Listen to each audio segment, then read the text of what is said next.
second part of b4 Gambit in the Scandinavian defense.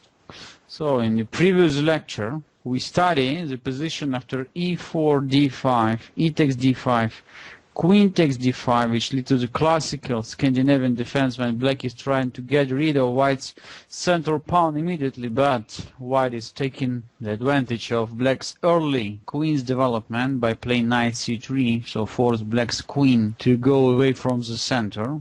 So after queen a5, instead of continuing the classical fashion, the pawn sacrifice, so black is not going to lose here immediately. So after queen takes b4, which we studied the last time, and rook b1, white is having the long-term initiative because the open b file and also better development of all these pieces.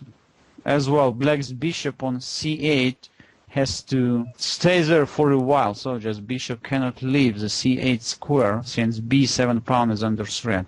So in the position we studied after queen d6, d4, knight f6 and knight f3, so it's just quite easy to understand that bishop cannot go to g4 because rook takes b7. In many variations, white is threatening to bring his knight to b5 and to attack black's queen and then maybe to bring the bishop. So that's why quite useful for black to play in this position c6. This move also takes more control over the b5 square and also over the center d5 square. So after c6, white has a choice, so where to develop the light square bishop. Since that white main target is the king side, that most natural square for bishop is on d3, from where bishop is looking towards the black's king side.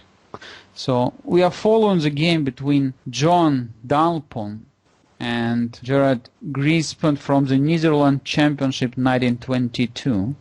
So when after e6, short castling, and bishop e7, white immediately moved its rook to b3, also intending in variations to play bishop a3 and planning later on to lift the rook via the third rank to the king side. So just white is intending to bring all the pieces on the king side and create their strong pressure. Despite the fact black is having extra pawn, it's extremely difficult for black to organize a counterplay.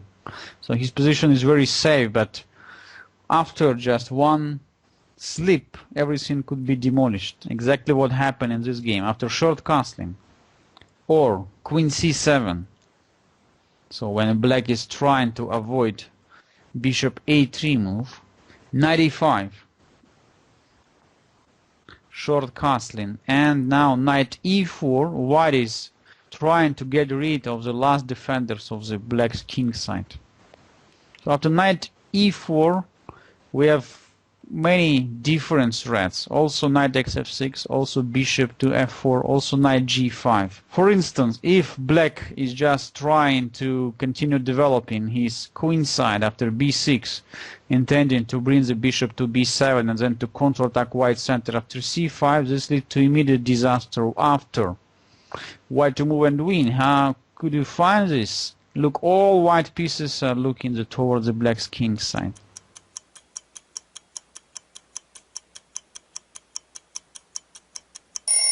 And the queen is just a move away from the h5 square. So this, of course, helps us to guess the right combination. And this would be knight takes f6 check, bishop takes f6. So after getting rid of the last piece which defended black's king side, so white's coming with a smashing combination.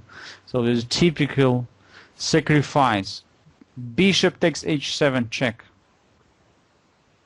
ruins black's king side after king takes h7 and queen h5. By playing king g8, black felt nothing bad about his position, but here we see the key point of the rook